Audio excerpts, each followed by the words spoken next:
This isn't man to man, this is that man to fan. Don't ask for nothing, but I promise that I meet demands. You wanted something from the people putting out their hands. I want an equal just to chop it up and make some jams. Put my beef on toast, this that Arby's flow. I gave the girl the most. Yeah, so Modo, based out of Kansas City. I make hip hop, pop music, kind of my own style. I would say influenced kind of by Kanye, Cudi, Eminem, Travis Scott, kind of that vibe mainly. Yeah. Do you listen to Atmosphere by any chance? Do you know who I do that not. is? Yeah, I know who it is. Yeah, but yeah. I was gonna say I was listening to I believe it was the first song off your album that you released recently. I was gonna say it kind of sounded like an Atmosphere kind of influence. I was just listening. It was really dope because I haven't heard a lot of people that kind of have that type of style that he does. So I thought that was pretty dope. Well, appreciate it, man. But yeah, I've never really dove into him, but I know who he is. So. Mm-hmm. Yeah, I recently listened to your album as well, and I got to say my favorite track off your album is Scorpio. Yes. Hell yeah. I like what you were doing with your voice there and everything you were doing with singing, so I thought that was really dope. Thanks, appreciate it. Yes, sir. Yeah, that's got to be proud of your sign, man. What's your favorite song off the album, if you have one? Yeah, I'd say originally was probably Poison, just because sonically is dope. It's super dark, heavy. I tend to like making that kind of sound, and it has a super deep message with the relation to addiction and everything. Mm-hmm. And it's written from a point of view from me about 4 or 5 years ago when I was, struggling with that. Mm-hmm. So that was a very meaningful one. But as the projects evolved, I've kind of gone back and forth. I really like Messages just because I think that has the most weight with the bars. But then also really like as just like a sound just to listen to, Rise. Yeah, I think it's Rise. I was listening to that. That one had me like moving. Yeah, that was really dope. Hell yeah. So I'm actually dropping a video for that one Friday, not today, obviously, but next Friday. Yeah. It's going to be super dope. So you'll have to check it out. Linked up with Chris Burrow out of KC. He did my last video for Hello and Goodbye as well. Super, super dope videographer. So that's what's up. Oh yeah, that's dope. We got to definitely be on the lookout for that. No doubt. Yeah. So speaking about messages, do you have like a core message that you're trying to say in your songs or throughout your entire catalog or anything like that? I would say overall, yeah. It's I mean, my message is my life, essentially. Like I want people to learn from my life. I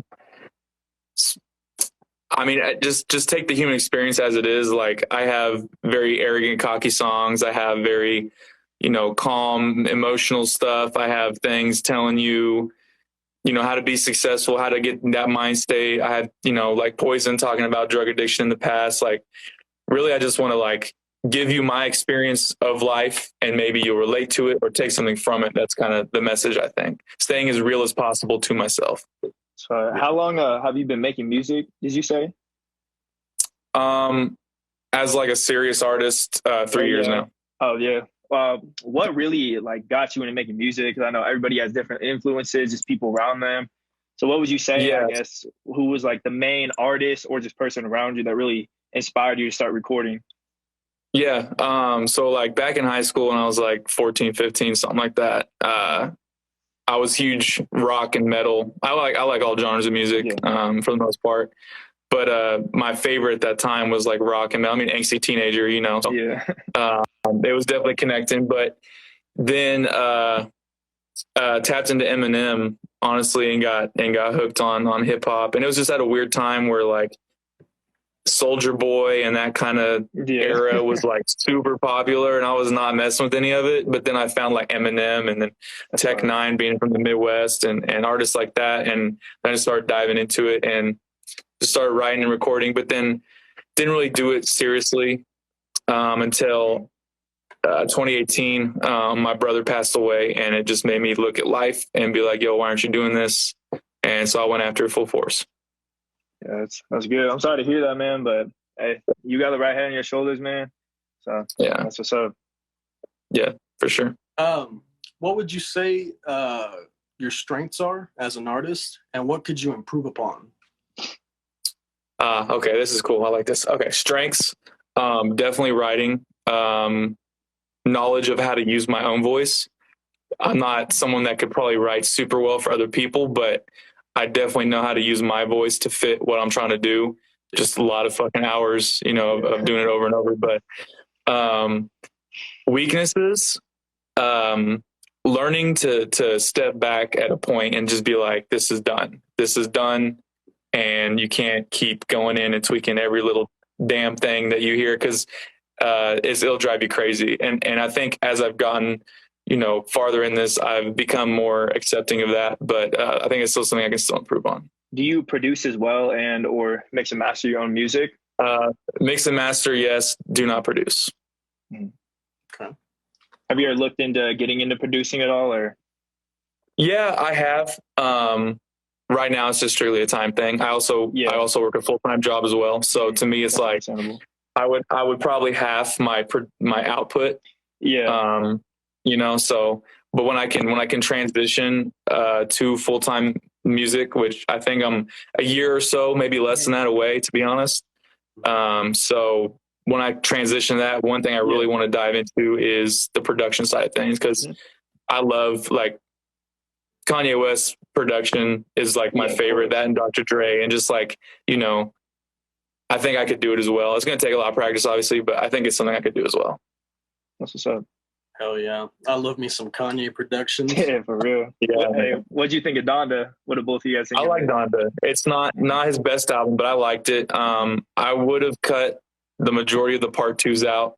Yeah. And there was a couple songs I didn't really care for, but man, I think there was a solid 15, 16 songs on that like that's pretty good. I've gone back to and kept replaying. Like I listened to Drake's album too. I know that whole, back and forth thing with them. And man, Drake's album was kind of mid in my opinion. Yeah. I thought of that. Yeah. Like it had a couple cool songs, but I think like the best that Drake sounded on this album was when he sounded like his past self. So to me, that's a pro and a con. It's like, okay, you're sounding the best when you're doing old stuff. Like how are you as a person going to move forward? Yeah. Nostalgia. Yeah. That's a good point. Yeah. So who would you say your influences and why? Biggest influence? I mean, now, to be honest, I try to not over listen to someone, because you tend to start rapping and sounding and imitating in a way. So I tend to like really hop around. I've been doing that for a while, but getting started, like, being from the Midwest, Eminem and Tech Nine were like the two main ones starting. And then when I first started getting into music and being an independent artist, I was super influenced by Russ, because of, the way he moved, his message and things like that. So obviously listening to that, I was also drawn into his music and his sound as well. Now those three, Eminem, Tech Nine, and Russ, I wouldn't say so much anymore. But I just like to pick and just be super, I'm like constantly, looking into the industry and especially the genre itself, and looking at new people coming up, who's doing what's working. And so like, I have a lot of influences right now. Have you ever watched any Russ interviews? Yeah, I that's my favorite thing to do about any artist, and especially ones that have had long time success. Yeah. Kendrick's interviews on a creative standpoint. I love Kendrick Lamar interviews. J. Cole interviews on an aspect of like looking at life and how you want to approach being a good person. So yeah, I love interviews, man. Okay. I have a follow-up question to that. Who would you say, out of your influences, who has impacted you the most as an artist? Probably him.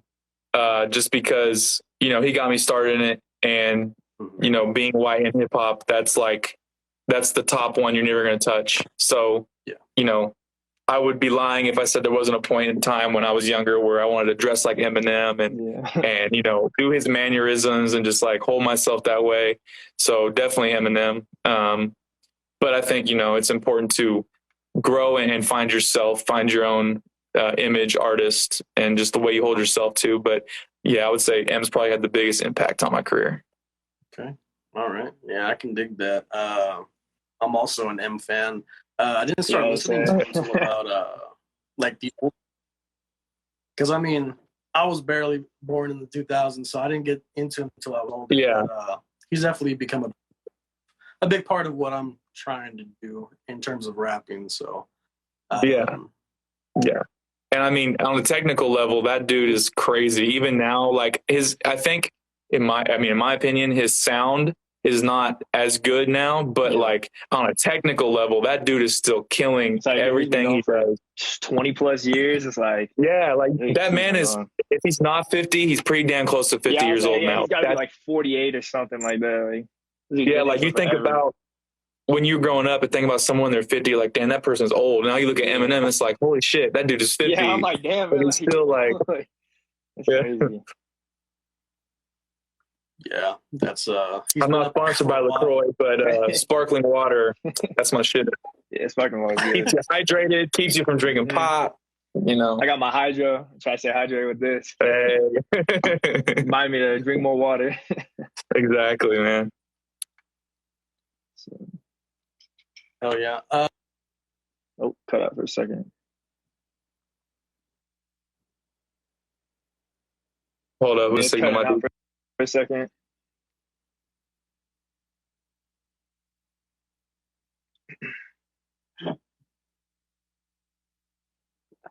We might have lost. I think he said what?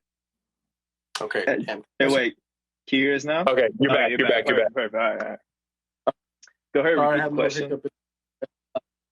The question was, what has changed about you since you first started as an artist? What has changed? Definitely my attitude. I knew that like I could do it, but from the way I showed and held myself, it was like, oh, hey, like I rap, I make music. Now it's like, yo, this is who I am. I rap, I make music. Like my album cover, for example, me being butt naked on the front of it. One thing I did the promo in the city was like I made physicals to hand out, and on the back side of the physical is a QR code, so that way you have a CD and a QR code that you can scan and go directly to the sites. And you know, walking around and handing that out and be like, yo, this is my album, with that confidence, people are like, you know what, this is crazy shit, but the fact you walked up here and handed it to me so confidently, like, you know, I'm on board with that. What inspired you to come up with the album cover? Just vulnerability, man. The album is the rawest I think I've been and open about myself and just like my upbringing. Most of the album is a look back, but I want to do something that would be that raw. And so that house is where I grew up in Independence. So I went back there and took that photo, and I was like, there's no higher level of vulnerability than that shit. Most people won't do that, and so I was like, "Fuck it, let's go." It's like different from what other people are doing, so I think that allows you to stand out from just what everybody else is doing in their album covers. Definitely, and it's like there's positive and negative though, but like regardless, people talked about it. You know, there's people that didn't like it, people that thought it was cool, but it was still being talked about and shared. Like, holy shit, did you see what he did? I can't believe he did that. But it's like y'all still talking about it. So talking, exactly, it gets them wanting to go listen to it. So. That's smart. Exactly. What advice do you give to up and coming independent artists? Research, study, like not just the business. I mean, that's huge. That's one of the most important things. But study other artists, study your genre, study what has worked sonically, what has been received as negative. Like I still do that all the time. Like I said, I like every single new artist that's coming up, older artist, successful, whatever, like be aware of what's going on with people above you because they're above you for a reason. Who are some new artists right now that you'd say you're really you're listening to more, or who are some new people that you found that you think are kind of on the come up, would you say? Baby Keem, Don Toliver. I love both those dudes. This shit, yeah. Did you listen to Baby Keem's album? Yeah, I've only gone through it once, so I don't have like a full opinion on it. I like to digest a couple times, but it's pretty good, man. I do like Family Ties with Kendrick better than the other song with Kendrick. Oh, the Range Brother one? Yeah, that one's cool, but it's not as hard as Family Ties. Yeah, I was just like, yo, this shit is not even on beat almost, but like I get what he's doing with it. Yeah, it'd be like that.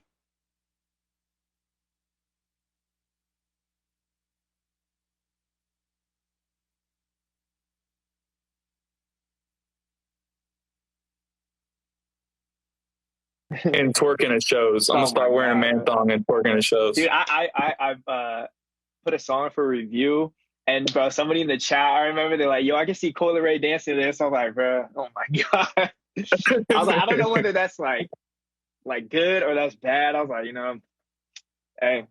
What's this delete button? Oh, bye. Yeah, no, Like, for real, no. yeah. They were like, yeah. So somebody in the chat said they can see Coyle Ray dancing too. I was like, man, like, No, I don't know how to I'm out. looks like we lost Jay. Yeah. Yeah, fix connection. He's got all the questions, huh, or no? This is like a couple questions. Yeah, it was more so kind of we're just gonna go with the flow and just. I mean, I feel like that's how an interview should be. It's gonna be so just set in stone. Like, oh, like, what is this? Today I did kind of fuck that. Like, just talk about stuff. What is your name? It's like, nah, like, just be human beings. You know what I'm saying? Like, just let it flow. Let it be organic. And like, I feel like those are just the best interviews. It's like, I feel like this has been like right now. It's just organic. We're just going back and forth.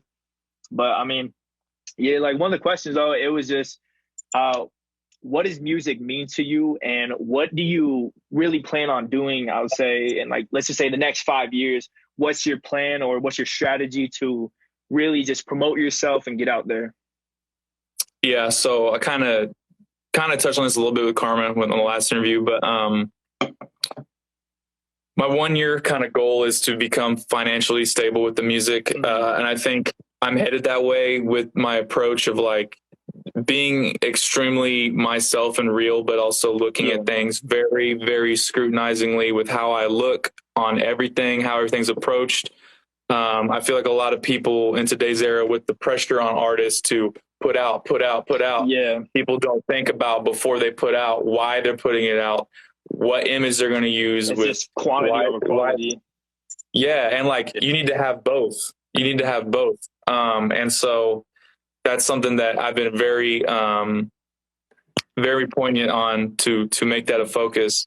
Like last year I dropped 20 songs. Nice. This year, I've only dropped the album. Well, I did a song in February too, so that's 11 songs. But I have more coming. But like the quality is so much better than last year. Yeah, and it's a slightly lower number, but still enough to get. It's more longevity though.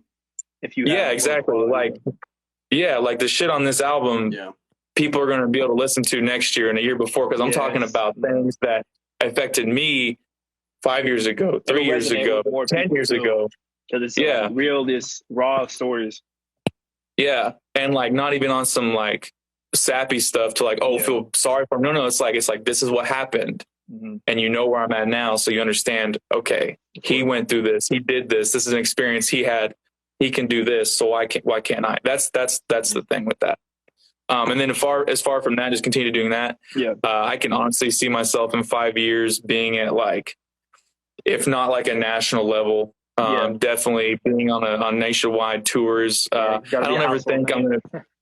Yeah. So that's the goal. I mean, I think it's everyone's goal, but like realistically, as you see things evolve and grow and like developing real fans, I think one thing a lot of people got to realize, for a while, you don't have fans, you have friends and supporters. Yeah. And that's a good point.